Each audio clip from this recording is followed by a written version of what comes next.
Am I going full YouTube mode? I mean, you can do.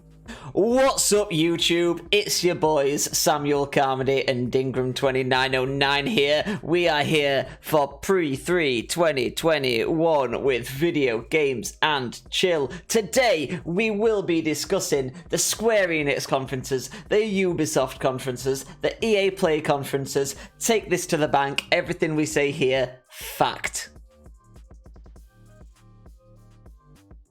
Yeah, that went. Yeah? Yeah.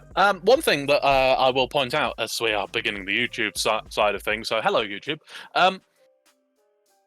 We didn't actually establish which order we were going to do things in. I'm assuming that we're just going to take the document top to bottom. Yes. Fair enough. So that's Square Enix, Ubisoft, and EA. Yeah, that makes sense. Just to clarify, at the top of the show, and we'll probably mention it again when we start off that section, EA, because, you know, they are a massive bag of dicks, hashtag sponsor us, have decided that they're not going to do E3 this year because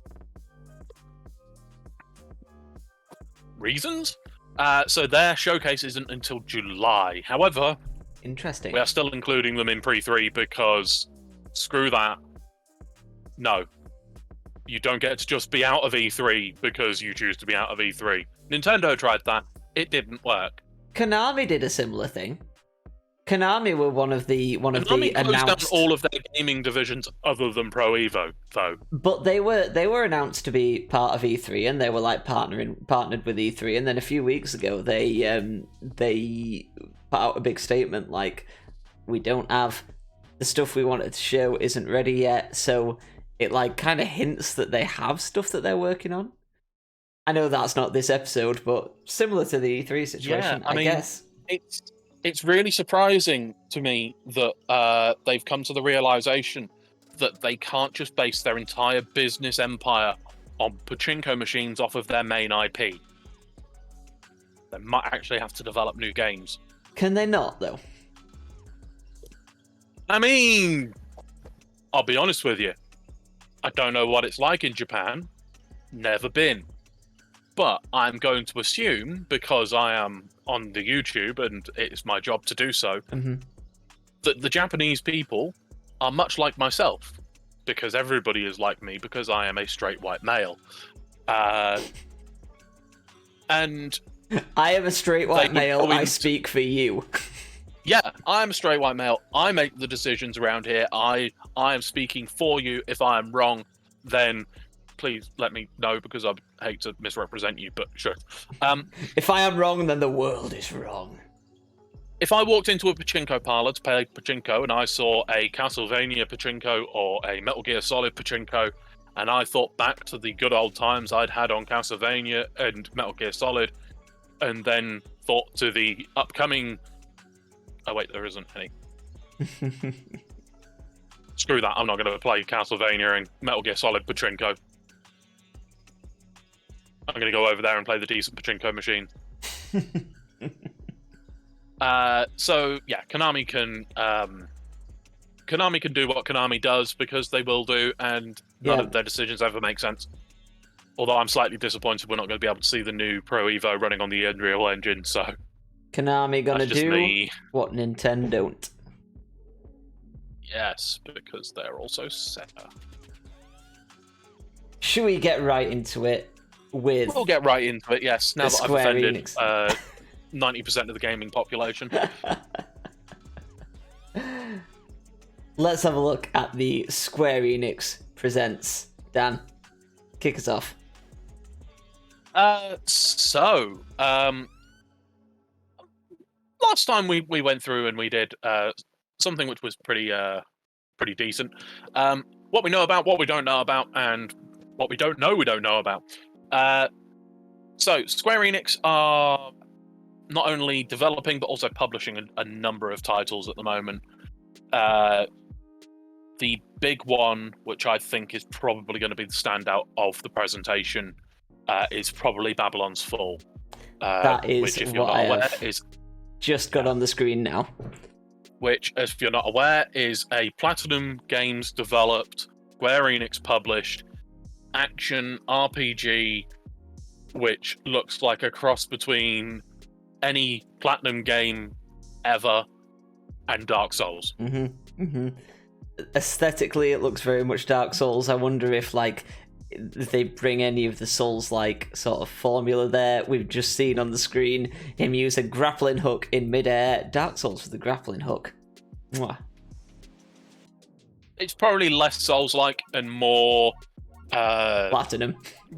Yeah, more Platinum, but just the general aesthetic and some of the, I mean, right on screen right here, big old boss guy and random laser sword thing. Babylon's Fall, it was announced a couple of years ago. It just looks great, and I'm hoping to see more of it and hopefully have a release date for that. So I'm going to skip ahead a little bit and ask you something then, because there have been rumours about Final Fantasy Origins, which is a Souls-like set in the Final Fantasy universe. Do you think this? Yeah. Do you think that's a completely separate project to this? Yes. Yes. Yes. You don't think one could become the other? To the point where it has been confirmed through leaks. Final Fantasy Origin is coming. It's a Final Fantasy-based Souls-like game. It's Square-Enix trying to get in on that Souls-like hype before it dies. Twice. Ironically. Twice, once with Babylon's Fall and once with Final Fantasy, which is, again, in itself, interesting. Yeah, I mean, they'll probably do a big old reveal, but at the end of the day, it's already been leaked.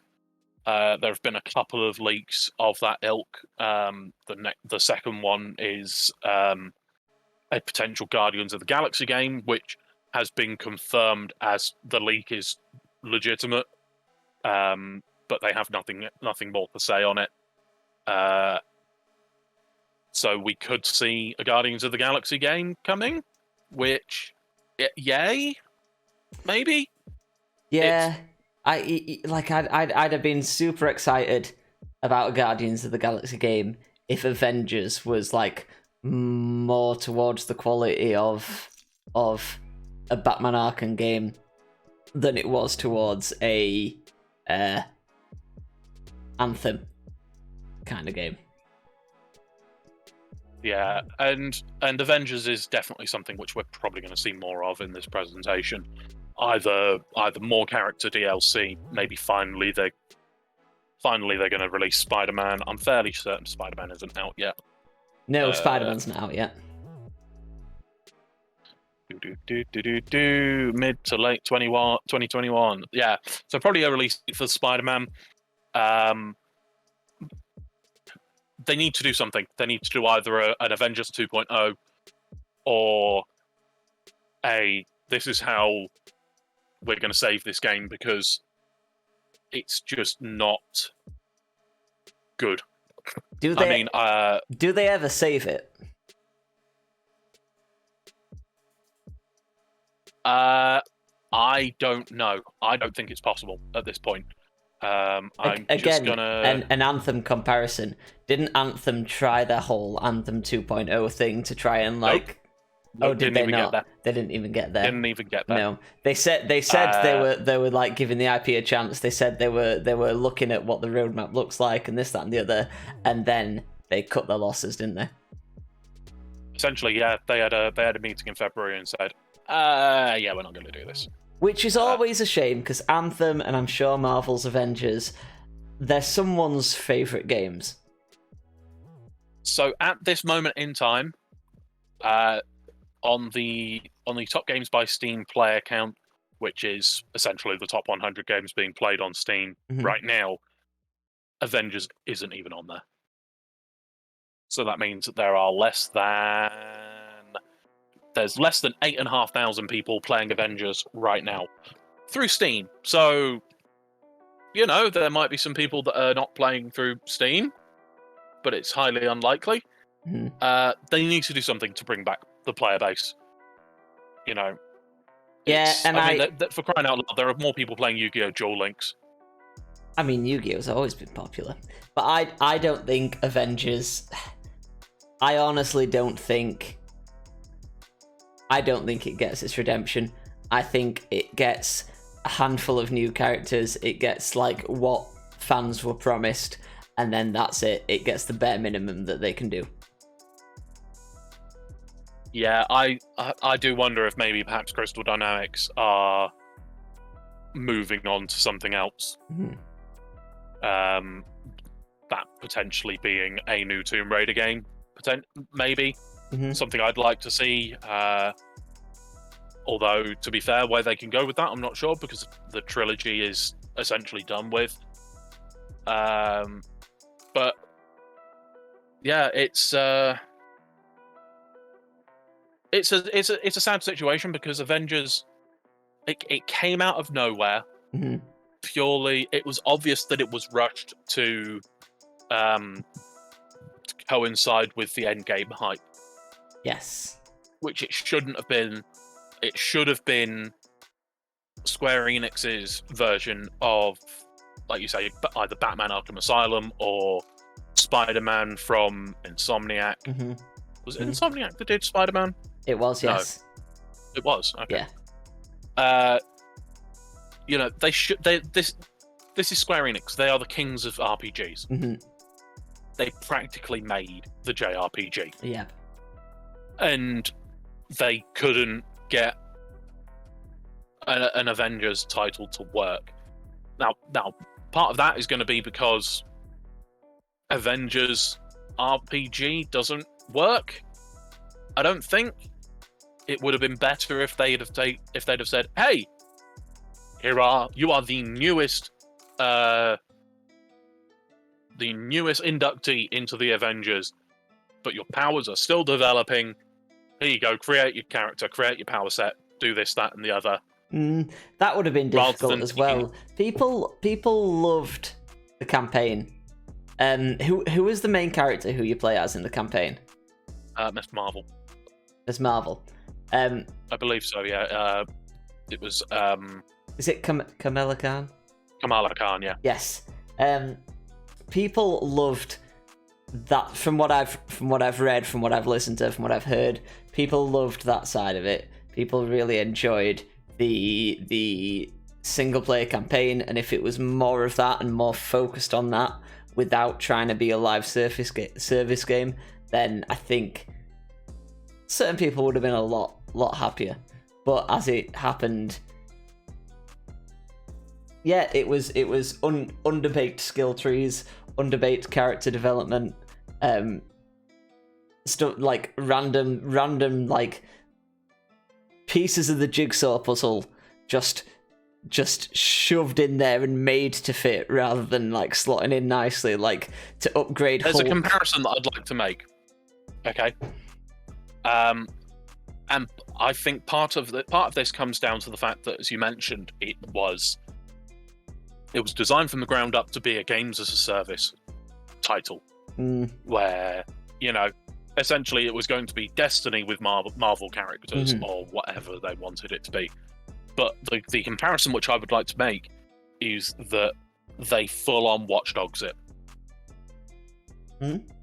The original Watch Dogs was essentially 15 different systems developed by 15 different parts of the development studio. Yep. That all of a sudden somebody realized, oh crap, we have to glue these all together and make them work.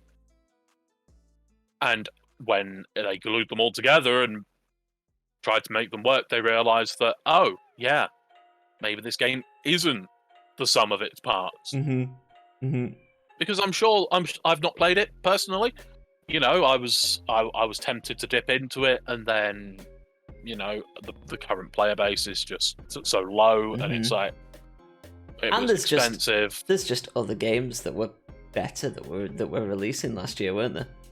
Yeah, I'm sure that all the individual systems work great. I'm sure there are some fantastic systems in that game. From what it sounds like, what you've said, people loved the actual story arc. Great, fantastic. What was preventing them from releasing Avengers as a standalone single player title,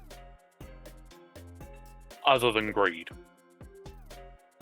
But it's hard as well because what was preventing them from really going hard on the live service aspect of it, but really nailing that and really, really making that sort of co-op experience. Because like a 4-player co-op live service Avengers game isn't necessarily a bad thing. No, if they go hard I think on it. if they wanted to go down that route, they should have done the create your own character.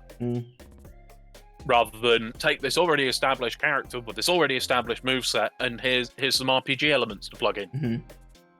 You can't go both ways with this sort of thing. No. You can't go, oh yeah, we've got Captain America, but we're gonna level up his shield, we're gonna level up his armor.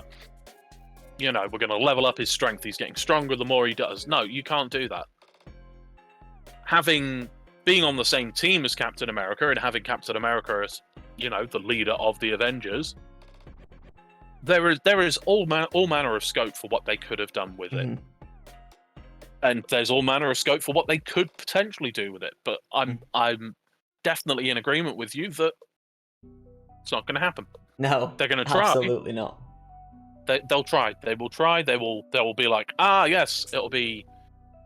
Yeah, Avengers Age of Doom, Avengers Legion of Doom, or whatever. I don't even know. I don't even know. When you say they will try, I think now, where they're at now with it, I think they just put out what they've promised and then say, well, we've tried.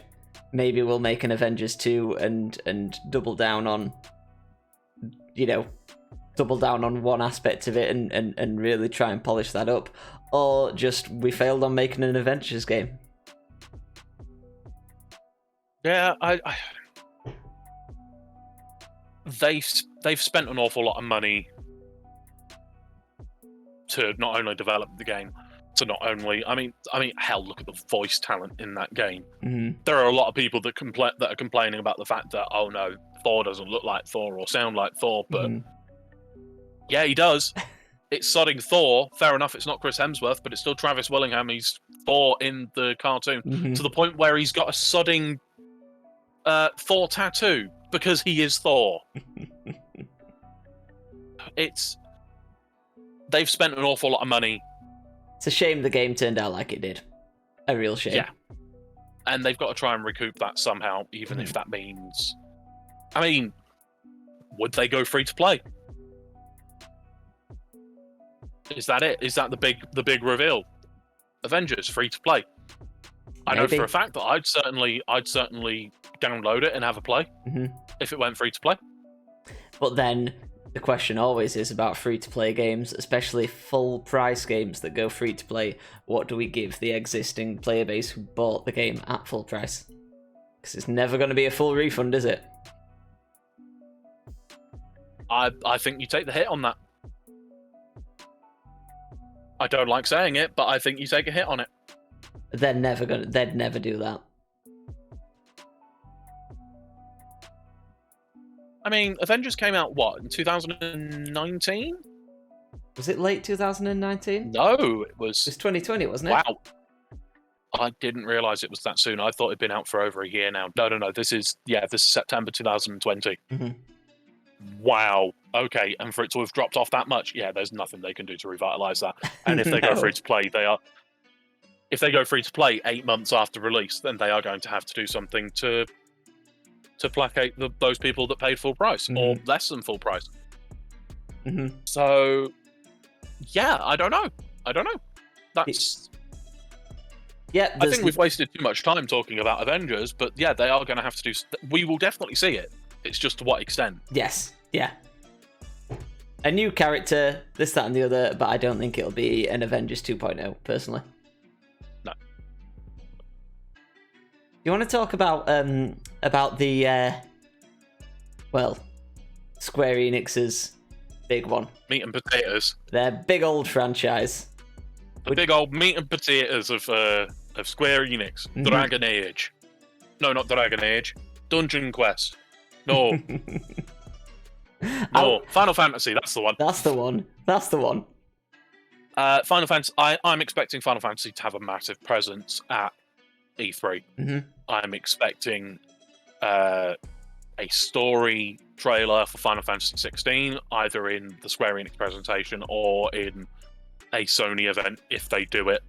I have a feeling that comes in a Sony event because they've really tied up with Sony in that one. Yes, but that is all dependent on if Sony do something. True. Which at the moment they haven't announced anything, but it could be like last week where they go 2 days beforehand. Oh, by the way, state of play in 2 days. Yeah. It could be in July. It doesn't have to be this close to E3. Yeah.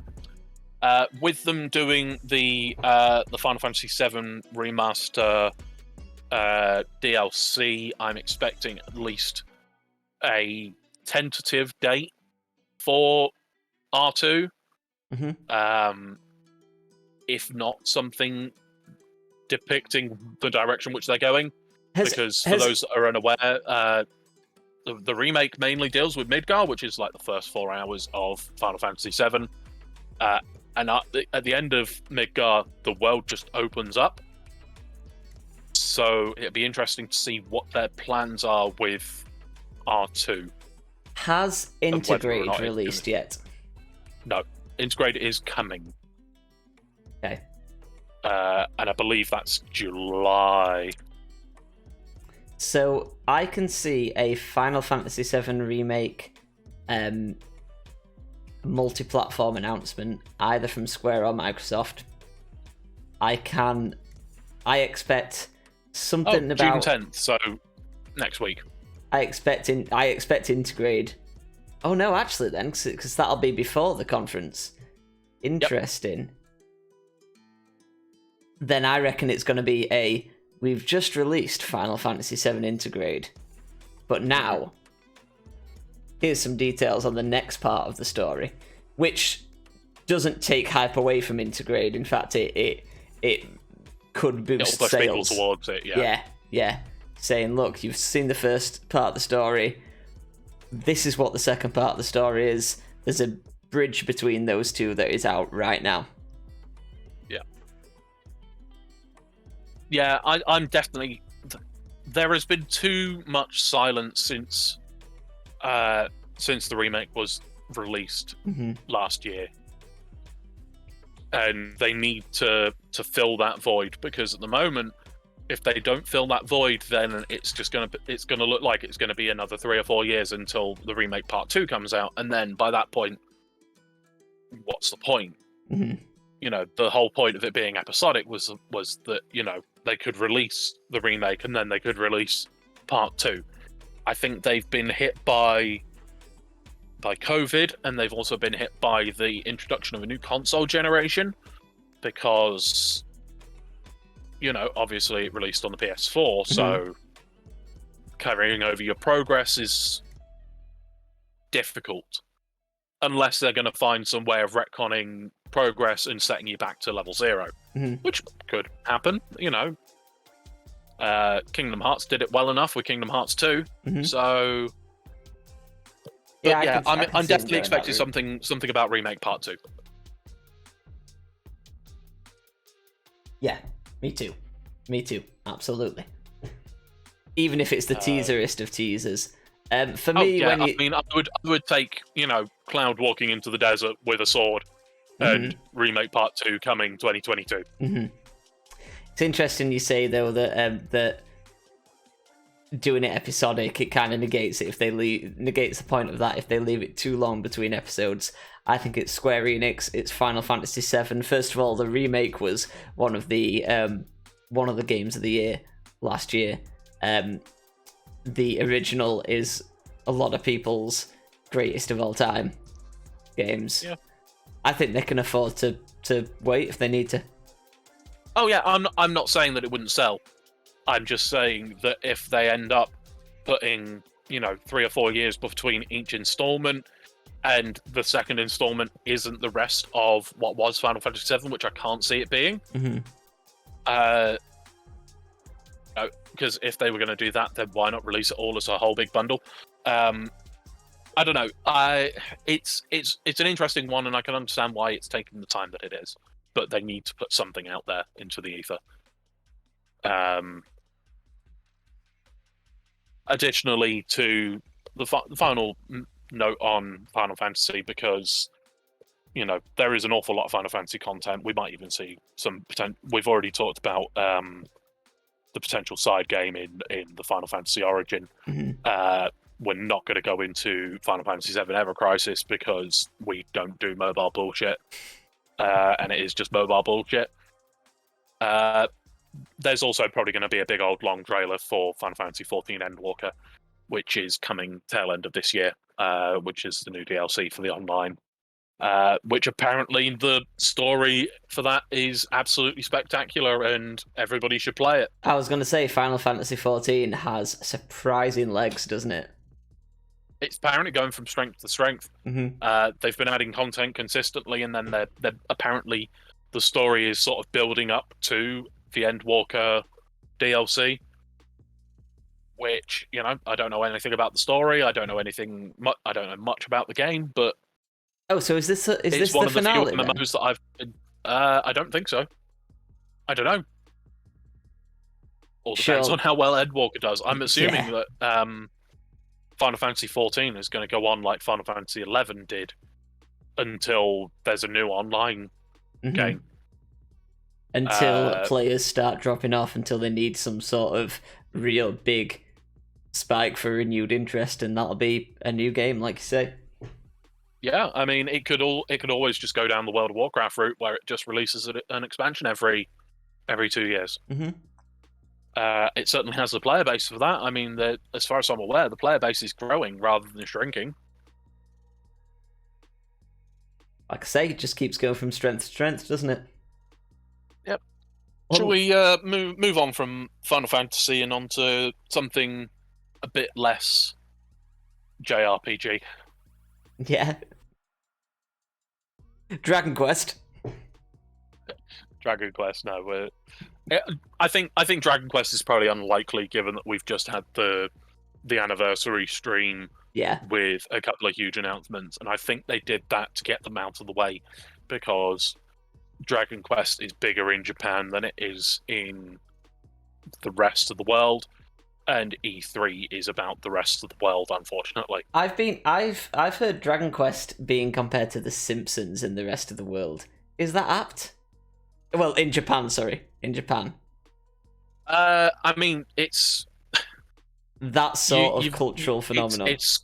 Yeah, pretty much. It's Square-Enix. It's Akira Toriyama, who, if you're not aware, is the writer and designer for both Dragon Quest and Dragon Ball. He's got all over them dragons. It is a cultural phenomenon, and there are so many games, and quite a lot of them are actually quite good. But yeah, it's definitely a bigger thing in Japan than it is in the Western world. Everywhere else in the world. Don't get me wrong, they still sell like hotcakes whenever they come out, but it is a bigger thing in Japan. Yeah, I thought so. So you'll probably see more about Dragon Quest at TGS rather than E3. Go on then. What shall we speak about next? So things that Square Enix have got in the pipeline. I'm expecting to see another story trailer for Life is Strange Through Colors. Absolutely. Which is the third technically it's the fourth Life is Strange game, but it's the third. It's Life is Strange 3, essentially. Yes. Because one of them is a prequel. So, yeah, some indication of where that's going is probably coming. We'll probably see something about Project Triangle Strategy, which we covered last week. Yeah, I'd more imagine that to be a Nintendo thing rather than a Square Enix thing, because it's got Switch exclusivity. Yes. We might see something about Project Gemini, which is a new game by People Can Fly, who are the developers of the recently released and well-received Outriders. They also did Bulletstorm. They did Gears Judgment. they ported Gears of War to the PC, so that's potentially something that we might see. Although I think it's probably going to be too early in development, too soon after Outriders has been released.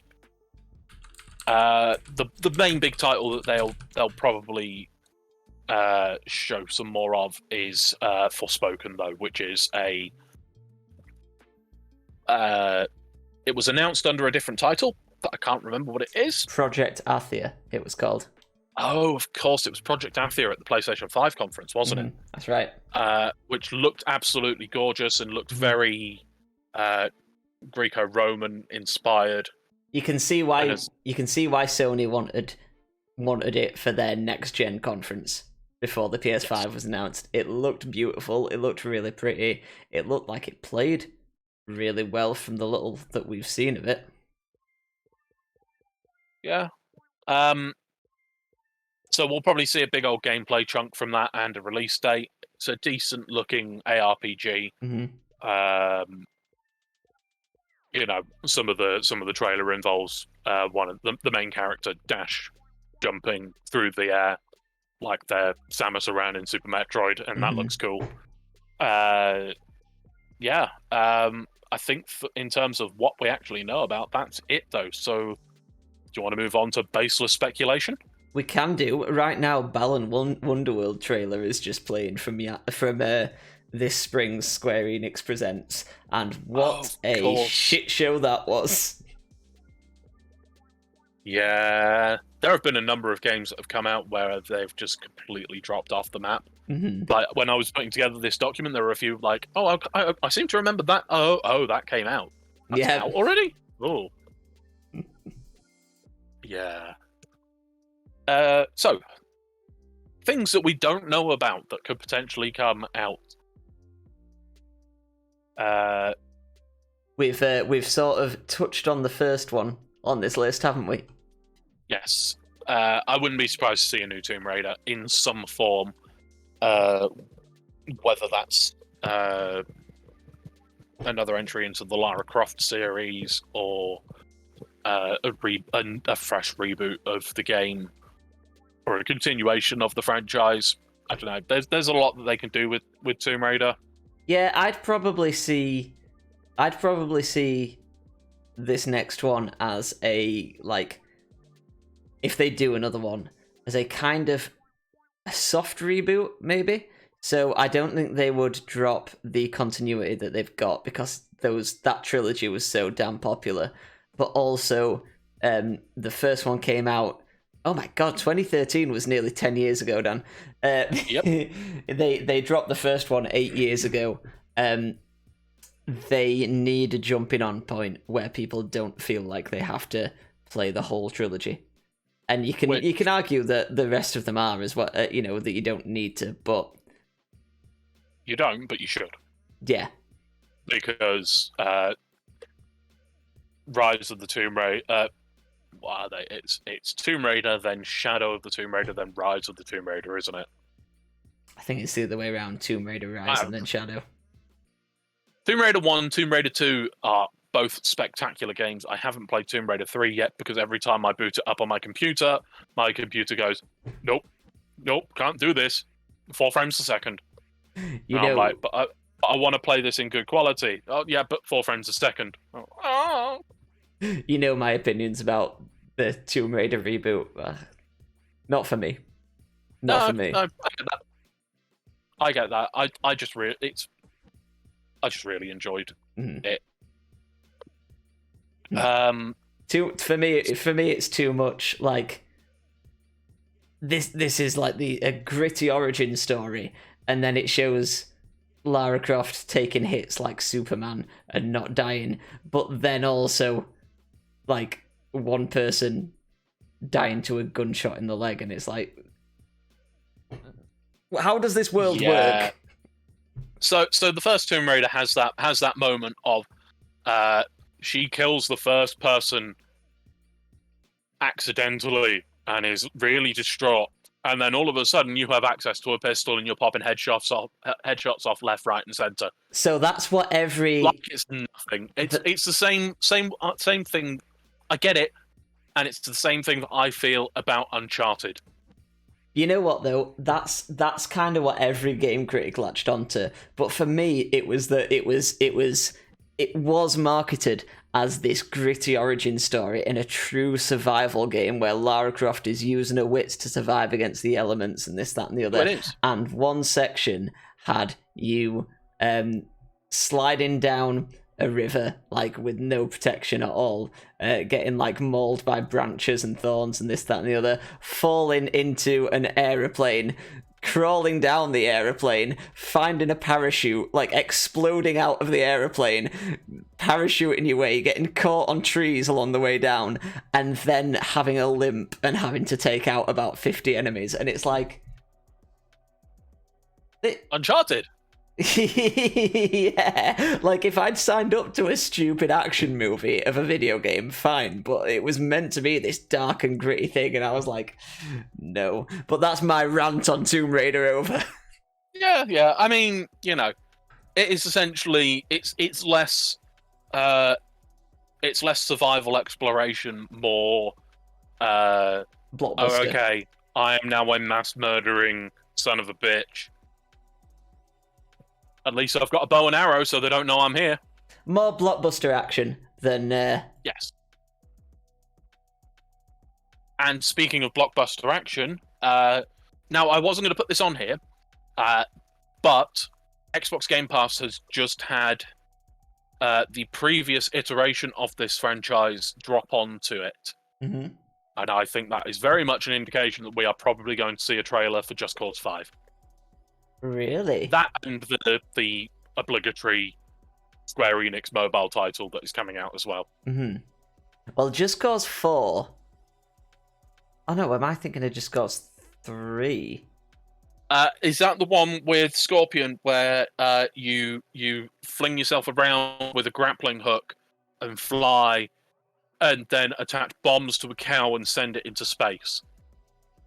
Oh wait, no, that could have been any of them. That's all of them.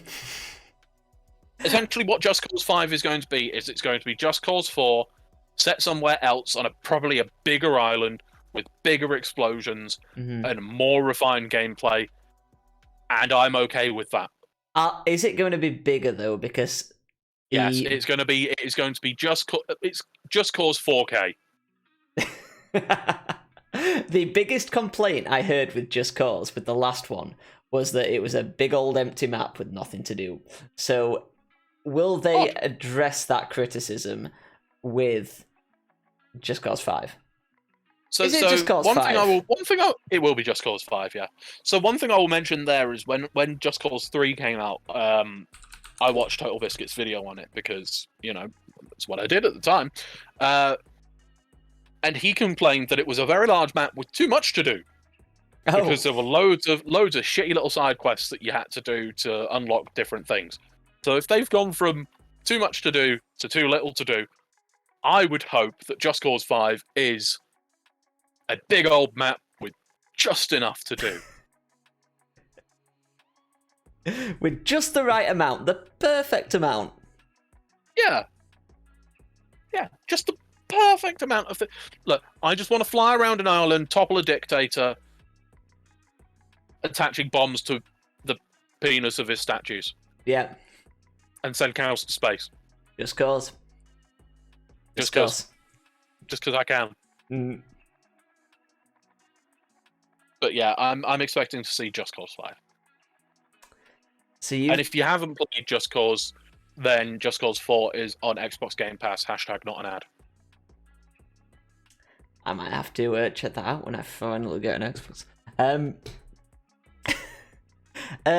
So you've got next a Kingdom Hearts continuation or spin-off. Do you think we see Kingdom Hearts again this year? No. Me neither. Never do. So, take this with a pinch of salt, because I have not played 3 yet, although I do now own it, and it will be streamed at some point. DM. I don't know where it left off, but from what I gather, it was the closing part of the Organization 13 trilogy, which, considering Organization 13 went in the first one, is impressive. I could see another spin-off being announced. I know Melody of whatever the bullshit that was has come out, and like, hell am I paying 50 quid for that? Is that how much they're wanting for it? 50 quid for what is essentially a glorified soundtrack. Yeah, a rhythm game. It's I would be hesitant to call it a game at all, but Wow.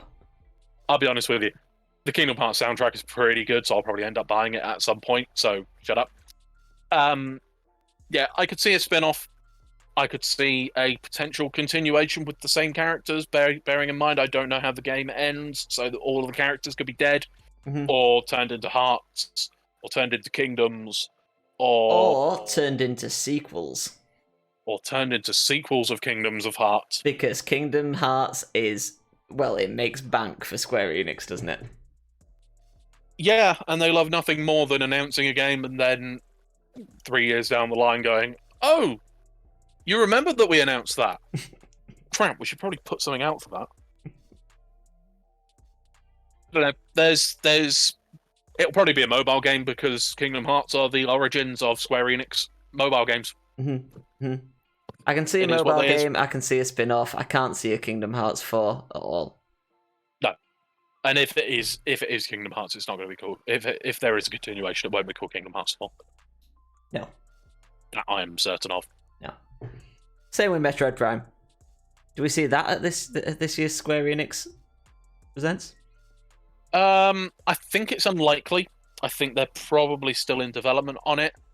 And if we do see it, it'll probably be at the Sony conference. Probably. If they do one. Yeah, another thing I've got on this list is a proper sequel to Nier Some Tomatoes. I can see that because Replicant was essentially a prequel / remake of the original Nier, wasn't it? I can see some announcement of a sequel. Yeah, the only thing that is making me hesitant about this is the fact that Platinum Games are already working on a lot. Bayonetta. They're already working on Babylon's Fall. You know, there's only a certain amount of the dev team that, you know, can do at one point. You know, there is a shitty mobile game on the way. So,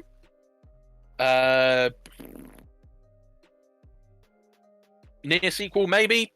Unlikely. Maybe I did joke about Metroid Prime 4, but maybe they do the Metroid Prime 4 treatment and just flash up a JPEG of the logo and Nier 3 is coming. But is it Nier 3 where it's NI3R? Yes, because that's when you know they're serious. Oh, absolutely. Nier 3, Nier Furious. Nier 3 Tomato. No. Nier 3 Tomatoes, yeah. Or 3 Amation. No. Come back to me, I'll get there. We'll get there. Do you have anything else you want to say about the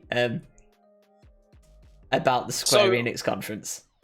So I've put this as a caveat on all three of these lists, which is indie titles. Chances are they'll go on all about, oh yeah, we found this indie developer, eh? And we've brought them into the company, and now we're going to sell their game as ours.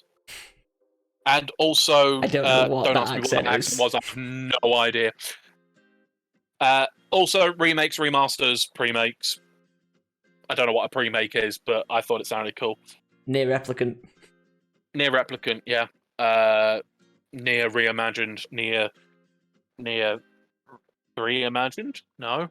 Nier 3. Nier 3-year Automata. There we go. 3-year Automata. Got it. No, it's got I've Nier in there somewhere. Come back to me. Have you got anything else to add that you think we're going to see from Square-Enix? I don't think so, no. I think we've covered everything there. I'd like to see more 2D HD games, but with Project Triangle Strategy and Dragon Quest III Remake both released, I don't think we'll see anything from them. No. I what I would love is, and I don't want to say this, but I'm going to. Hey, look, it's the jumping thing that I told you about. Anyway, what I would love to see is I would love to see Final Fantasy VI done in that style. Yeah, Final Fantasy VI, Chrono Trigger, Dragon Quest V. There are a lot of SNES era RPGs, PS1 era RPGs Chrono Trigger. that'd be beautiful don't. in Why that. would you do that to me? Because everyone wants to see it.